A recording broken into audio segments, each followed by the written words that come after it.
The dream lives! Eight-way tie is still alive. Wow, that first draw he had was absurd. It was pretty good, yeah. He's got all artifact mana, and I've got turn 2 No Rod with Force of Will to stop shenanigans on the first turn. Not good enough. His game 2 hand was also quite good. I mean, if you didn't have the Mindbreak Trap, he had a bunch of stuff he could do there. Like, I mean, he was going to be able to untap and potentially go for a Tinker. Like, he had Tinker, he didn't have a Force of Will, though. Okay. So... Yeah, no, when I figured the walk was to set up the next turn, and if I just get to drop Null Rod in that game, I knew I was in good shape. So yeah, certainly. That deck's super soft to Null Rod. It has like 12 lands and all cards that just need artifacts in play. Yeah, you're playing double Mox Opal. It's definitely super soft to Null Rod. I don't think Steve thought I would run back a Null Rod deck. I was talking to him a little bit last week, and he didn't think anyone was going to run Null Rods this week. So yeah, I mean Dave said the same thing. That's kind of why the expectation that no one would run Null Rods is part of the reason I went that way. But I thought I was going to get Josh, is who I thought I was going to get. I'm like, all right, I played Josh Utter Layton this week. I'm going to start my sideboard with 4 copies of Mindbreak Trap. Yeah, I mean, the Mindbreak Trap's not as great against Josh as maybe they could be, I think. I expected him to run combo, having run combo the first two weeks. Right. 2 sets. And now we get to see this. I keep calling it Steel City Vault because that's the first name I heard for it. But the X City Vault deck. Right. I think the story is that there was a deck called Steel City Vault, and then this guy from Los Angeles tweaked it and turned it into Angel City Vault. Right. And I met the guy at Los Angeles, but I can't remember his name. I apologize. Danny, I believe. Yeah. Seemed like a good guy. Yeah. I've talked to them before. And then Ifro's calling his deck Sin City Vault, even though it's like 5 cards off or something. Nice. Sim City Vault? I like it. Or Sin for Las Vegas. Yeah, because he lives in Las Vegas. Yeah, I went to Sim City, and I was trying to figure out what that would mean. I don't know. I liked it either way. Either way, that deck has not picked up a match win yet. And it 3 is people 05. are playing it. It's going to win this one, though. Yeah, but if you cancel out that, it's still just 04 in matches against not itself. 05 in matches against not. Or rather, 05 against matches against not itself. So crazy. Yeah, that's a thing. I mean, the deck certainly looks powerful, but it does not look like it's necessarily in the right field. It's faced more Null Rods than I think it was supposed to, and that's not great for it. It looks like. So the dream requires Dave to beat Eric, right? Dave has to beat Eric to keep the dream alive going to the last round. Because you have to have as many people at 4. I guess we're looking for the tie at all 4 5s, right? Yeah, it has to be all 4 5s. Anyone with 4 wins has to just lose the rest. Yeah. And anyone with less than 4 wins has to win the rest. But if Dave beats Eric, then you, Bob, Josh, and Dave are playing to win next round to not be last, even though if multiple of you lose, there might be a playoff for last as well. Yeah, definitely. Yeah, winning this round is pretty big for you then, because if you had come in... I would have been last all by myself. Yeah. You wouldn't have been guaranteed last, but you would have been last going into the last week. I would have been playing to hope to force a playoff for now. Right. So that was a big match, but Steve, he mulled pretty aggressively. I mean, I'm sure you're going to go back and watch the replays, but... Oh, yeah, I didn't get to see him. His hands were what looked keepable to me, but he obviously had a plan of some sort. So it'll be interesting to see what he says about that. I'm sure you could talk to him. So, and if Dave loses this to Eric, the 8-way tie is dead. But then we have a 4-way tie for last going into the last week. And Eric will be tied with Steve for second with the 4 4s in a massive tie for 4th. Right. All kinds of massive tie scenarios. Even if it's not an 8-way tie, I mean, it could easily be like a 4-way tie for a playoff spot and a 4-way tie for last, which might actually work out to be even more magic. I'm not sure how that works. Yeah, and I'm playing Ifro next week, so if he wins this round, then he's, I guess, at best he's locked if he wins next week. At worst, he's going to be battling other people, right? There has to be other people in the mix at that point. If he beats you next week, he actually ties you for the 1 seed, right? Yeah, then we're both 6-3, and then it depends what Steve does. I think that means that Eric is playing to clinch playoffs. Yes. Yeah, Eric's playing to clinch playoffs. 5 wins is guaranteed. Worst case, you're in a tiebreaker match. In tiebreaker for playoffs, yeah. Yeah. And right now, if Steve wins his next round, he doesn't have the tiebreaker, and I guess I don't have the tiebreaker in regardless. So correct. All right, that's some interesting stuff. Yeah, definitely been max drama down the stretch. Clearly, Yeah, the I don't. Dave win creates the most possible drama. Yeah, Dave winning is the result most people want, except Ifro, I believe, because all the people who want to make top four want Ifro to lose because he has one of the better records, Oh yeah, and good point. I guess I guess that's not entirely true. People who don't want to get last actually want Dave to lose because that adds another person to the mix to be tied for last. All true. So yeah, I have not been involved in too many like 10-person round robin tournaments, that have cut into top fours and bottom tens or whatever. So it's kind of interesting. I'm pretty happy with it. We were starting to talk sort of off camera about whether we should change anything for season two, and I feel pretty good about it. Like I don't know that anything needs to change. Yeah, Certainly I open to was. suggestions if anybody out there has things you think we could be doing better. Yeah, I'm sure it's worth listening to suggestions from both people who are watching it and the people in the league. Like maybe send something an email out to the people in the league or Yeah, whatever. I will. But uh, I don't know. The structure seems like it makes sense to me, and I like that there's very few, we haven't had a single match that's irrelevant. Like Right. I mean, Rich beating me was very relevant for Rich, and I certainly wanted to win anyway. I mean, no one wants to lose in this. The goal is not to make just to make top four. So, Right. Yeah. Yeah. but I all think these, at this point we're probably guaranteed to have all matches be meaningful too. yeah. I mean, obviously it could break differently, and you could just have like three people with better records, right, and three people with worse records. There's only like four people live going in the last week. I assume that's one of the ways this whole thing can end up. Yep. But the way things that everyone's records are so clustered now that all the matches are relevant. All right. For those wondering, by the way, season two is probably a January start date. Is how this will work out. The playoffs will take us through most of November. There's a World's Week for a bunch of us, and then holidays. So we're looking at season two in January, assuming we don't have the giant 8-way tie that takes like 5 extra weeks to break or anything. Right. All right. What do we got going on? Some Dave's pretty decent got hands on both sides, Academy with a Ruby is enough mana. Eric's got especially an in a matchup with basically no disruption, like mana disruption. Like they're not worried about playing as Norrods or Wastelands here. Yeah, Ifro has an Opal but can't turn it on, which can be awkward. Yeah, Ifro But has he's also got a turn one Ancestral, so you keep it. also given that Ifro's got a misdirection in his hand and Dave has an Ancestral in his. We could end up in a situation where such things occur. Whee! It looks like it's Dave's turn one, so it's going to be hard for that to happen because if Dave goes for Ancestral and Ifro misdirects, Dave has the Force. The only way for that really to shake up differently is if somehow Dave forces Ifro's Ancestral, Ifro doesn't fight it, and then Ifro gets to misdirect Dave's, but I don't actually see how that can occur, especially given there's like a mental misstep running around here too. It looks like Dave's hand is actually kind of crushing Ifro's.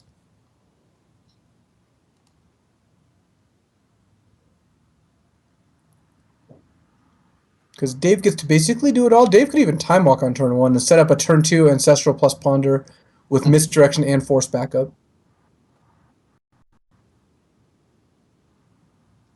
All right, there's the Mox, there's the Academy. Yeah, I think I like the time walk here. You just give yourself another turn to draw into artifacts to go off with Academy, and you're going to be able to hit your land drop on turn two probably with this Ancestral. I don't think the Ancestral is a crazy play here. It's certainly not crazy, but I would. It feels like time walk's pretty good value, especially it plays around misstep a little more. Though you're pretty protected from misstep. Yeah. All right. Dave, luckily, Eric, of course, goes for the awesome misdirection, removing yeah, Hercules. Not a how can Hercules you not? matchup particularly. But yeah, Dave has the Force of Will back, and Eric is out of counters. Dave pitched time walk over Ponder. I think you can't pitch misstep, but pitching time walk over Ponder is interesting. Ponder's actually probably a little better here, so that makes sense. Huh. Yogg-Will Now Lotus, what? those combine pretty well. Black Lotus, Yawgmoth, well, those are friends. They I don't are think fans Dave's of doing each anything other. else this turn, but yeah. Yeah, you just ship the turn back, right? Ifro does have a Nihil Spellbomb here, which is actually relevant given that there's a Yogg-Will floating on the other side of the table. Definitely. He's going to just try to Ancestral himself, though, right?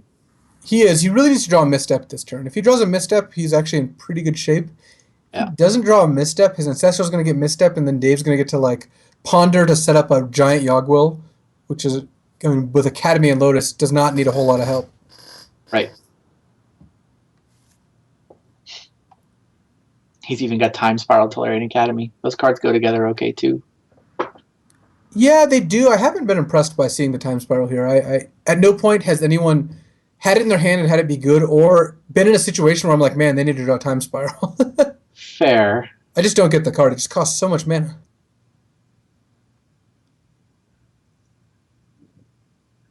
Yeah, so you're pretty much locked into casting Ancestral here, and Yeah, he unlikely drew to fetch land succeed. for the turn. Go Spellbomb. Well, it's a good read on Ephra's part. Wow. Baits the misstep successfully.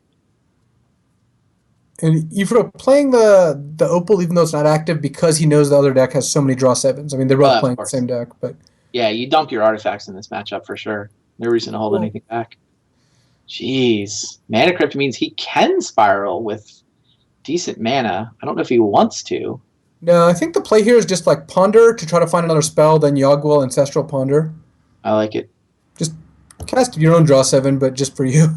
Especially since Ephra's on 3 cards here.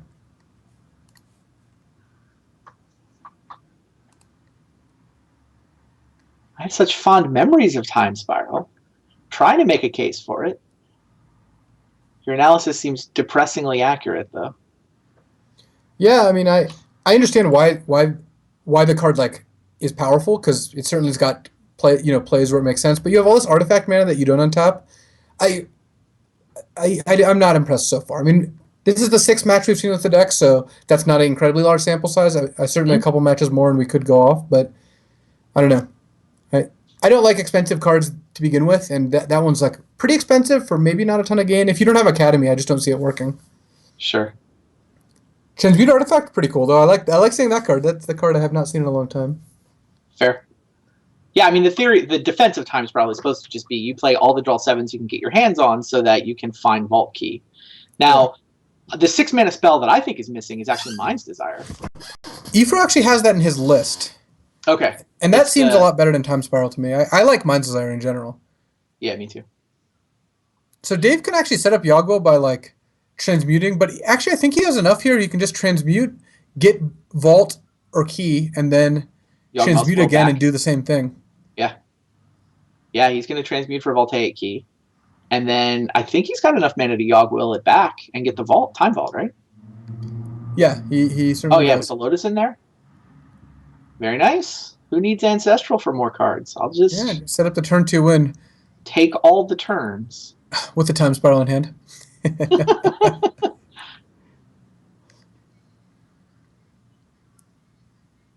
The deck does have some impressive draws. Oh, certainly. Smemen effectively turned 1 to me, and I mean Dave is just with a turn 2 kill here, like an actual turn 2 kill.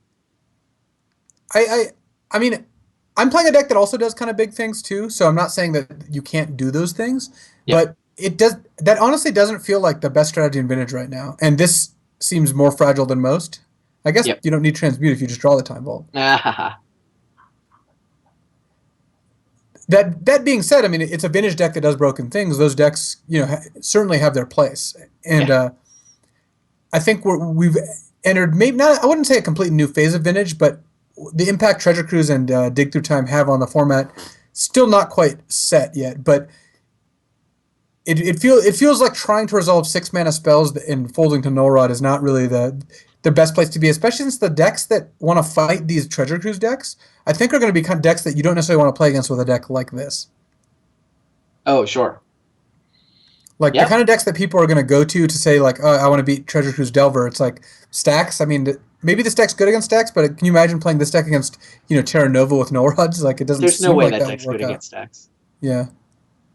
There's no way it's good against Stacks. I'm not buying that. I mean, it has to race. If it's on the draw, it's probably pretty good. Disruption spell is super annoying to have to play. It's better than most blue decks against Dredge because it's got a faster Goldfish and it's got like transmutes for Tormod Crypt and stuff like that. Agreed. No, I mean, I certainly, obviously the Oath deck that I played in the middle set is probably the most sort of attempts to be a broken combo deck we've seen.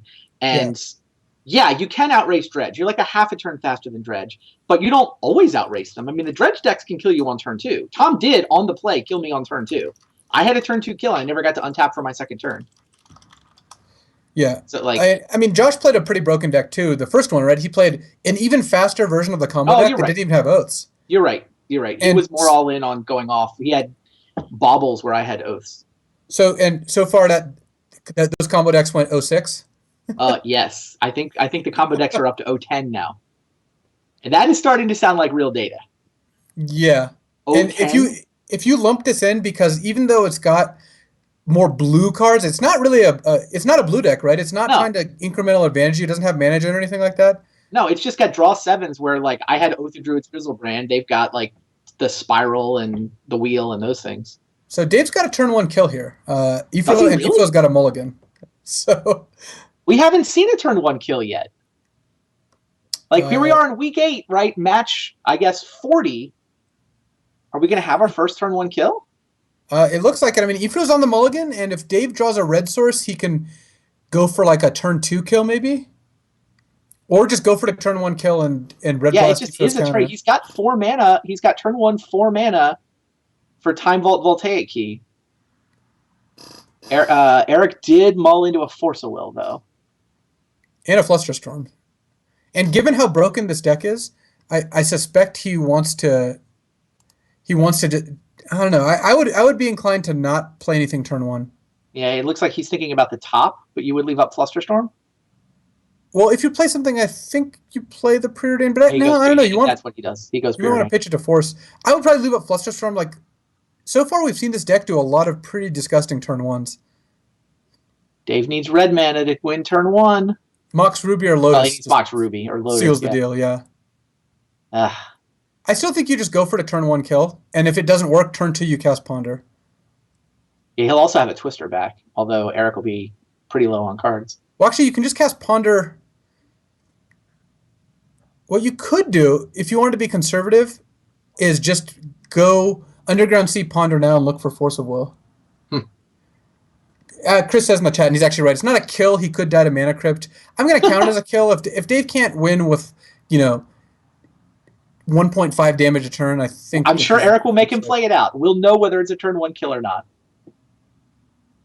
If Eric never gets a turn 2, that's a turn 1 kill in my book, even if we had to flip Mana Crypt 5 times. Right. But yeah, Eric has the Force of Will, so Time Vault is not going to resolve. But Dave has turn 2 Time Twister after resolving a Ponder, which might be in turn 2 Time Twister with Red Blast, with a lot of mana to Eric's very few mana. Yep. Recall and 2 lands is what he's looking at. Do those lands produce red? Yeah, that's a Volcanic Soul Ring and a Recall. Pretty easy keep then, because you're going to have turn 2 Ancestral with Red Blast up, turn 3 Time Twister with millions of mana. Yep. Eric's going to get to Ancestral himself, though. He is. That's his saving grace. And shift Flusterstorm up. Yeah, Flusterstorm's losing its, luster here, because Dave has 4 mana and artifacts, because the key counts as an extra 1.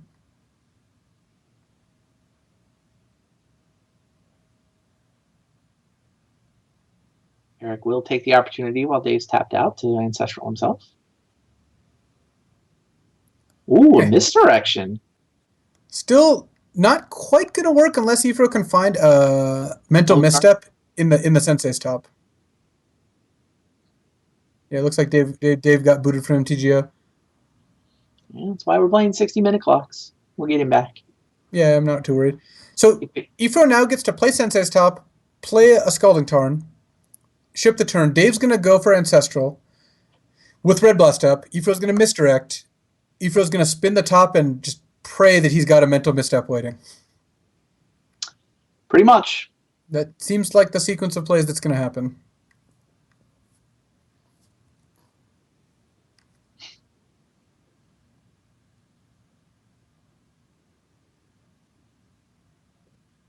There's the top. And we might have actual evidence on camera of Dave losing a coin flip, but probably not. Nope, definitely not. Yeah, he'd set the volcanic on top, of course, so that he can ancestral with the red blast. Ifro could spin the top and look for a blue card first to try to pitch that, but then you can't cast the Fluster Yeah, then he Storm, so it can't doesn't cast the seem. Flusterstorm. Yeah, it just doesn't seem like it makes sense. Yeah, you just misdirect. This is a big 3 cards. Yes. There's the red blast. What? What happened? I guess Ifro just clicked too quickly, I would imagine. Now if he finds Misstep, he still can counter Ancestral, but it's Would significantly have been worse. much better to counter the red blast, yeah. Well, that is pretty unfortunate for Ifro. What does he see?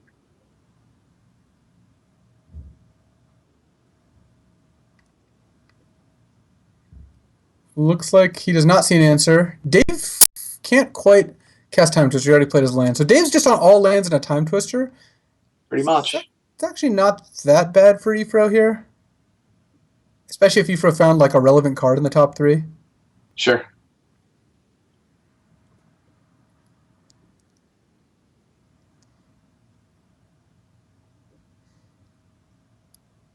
Huh? That lets him play a jar. Yeah, he can play Jar.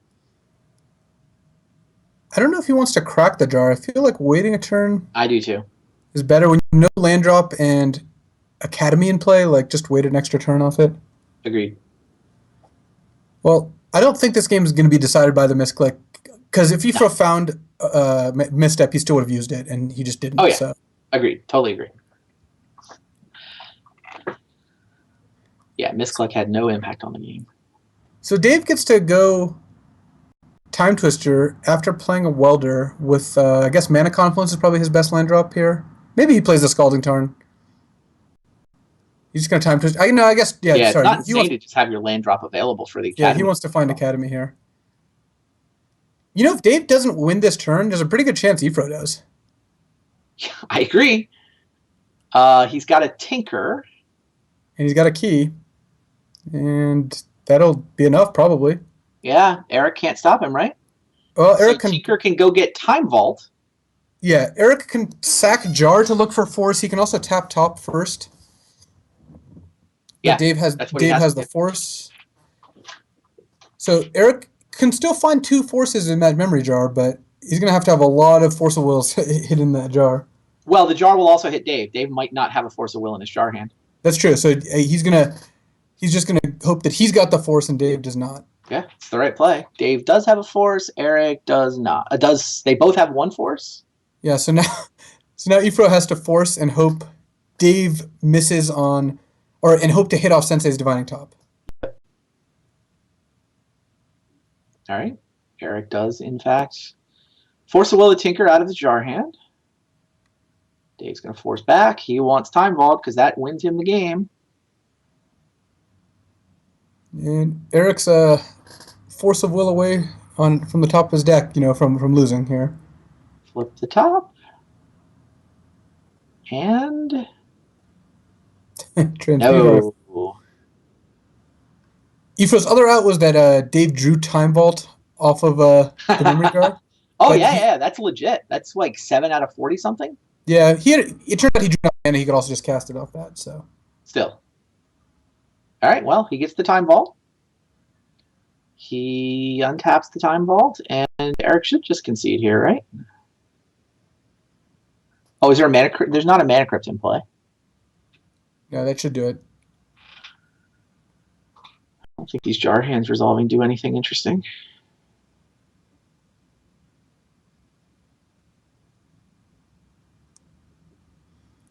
Well, this deck's on the board now. This deck is on the board, and more importantly, the 8-way tie is live. We go into the last week. We've hit 10 of 10 results since I figured out it was possible. That's hilarious. It's a good week of games. These were fun. Yeah, these games were cool. Ifro and Dave's games are all pretty busted, but I think that's what the deck is aiming to do. We didn't really see it do that in any of the other matches, so it's kind of interesting to see it at least, when it's gold finishing against each other, kind of do some crazy stuff. Wow. So we have your 6-2 Menendian is 5-3. There is a 5-way tie at 4-5 right now. And Four, then Bob, four and Josh, and four. I Yeah. are 3-5. All right, 4-4. 5-way tie at 4-4. And then Bob, Josh, and I are 3-5. Yeah, and so next week I need to lose to Efro. Oh no, No, you need to beat Efro. I What need to needs to beat happen Efro. is the 3 at the bottom and the 2 at the top need to all beat the 4-4s. Like it just works out that the 5 guys at 4-4, none of them are paired against each other. Right, right. So they have to go 0-5, and then we're there. You get to be Yeah, the 1 seed. That's the good news. Menendian gets to be the 2 seed. And then the rest of us will catch up with you guys in a month or so. that seems like the plan, I guess. Hilarious. Well, that was a cool week of games. I don't know Yeah, if definitely. you have any final thoughts for us. No, I mean I would say the Treasure Cruise versus Dig battle went 1-1 in matches, so Yeah, there is that. Though I even before we started, I said I think Treasure Cruise has the edge in that particular battle. yeah, I don't know and if that means Treasure Cruise is better in the format. It just means I think the Treasure Cruise decks are. I think right now the Treasure Cruise decks are at a better spot than they are in the format. yeah. Nobody's Um, quite figured out how to break dig through time yet, is what it looks like to me. it turns out there were more null rods than people expected, so decks built around artifacts that died of null rod have been kind of null rotted out. So there's So if that. you were going to Eternal Weekend this weekend, what would you run? The Vintage Champs. Well, there's two things going on. One is that the metagame there is going to be, I think, pretty different, and I think since it's you'd have to know more of like the local scene to have a super accurate answer. If I were flying out there to play, I would play a blue deck, and I would probably just decide which one. I mean, I kind of like the Grixis deck I played. I think that deck is good against like an unknown field because like a deck like the Delver decks, I think are very powerful, but they're better if you can put a lot of your opponents on playing blue decks. Whereas against decks like Dredge and against maybe random Oath decks or decks that are a little bit higher power level, but you can't necessarily metagame against as much. Mm-hmm. I would rather be playing a deck that has Yawgmoth's Will and Tinker and stuff like that in it. I think those are just generally good cards to have. So I don't know. The Grixis deck was the deck I did best with here, and I was doing best with it in the daily events leading up to that. Granted, it was pre-cons, so Yep. I don't know how I would change it, but it doesn't seem like a deck that really wants those cons cards necessarily either. It does seem pretty free to play like one Treasure Cruise or one Dig in a lot of these decks, though. Yeah, first one's free for sure. Yeah. Well, all right. If you guys do want to watch the Eternal Champs, by the way, it is being broadcast. Saturday is the Legacy Championships, and then Sunday is the Vintage Championships. I'll be there doing commentary. I know at least Rich and Steve are flying out there. I think Eric's flying too, if I'm not mistaken. He is not, as far as I know.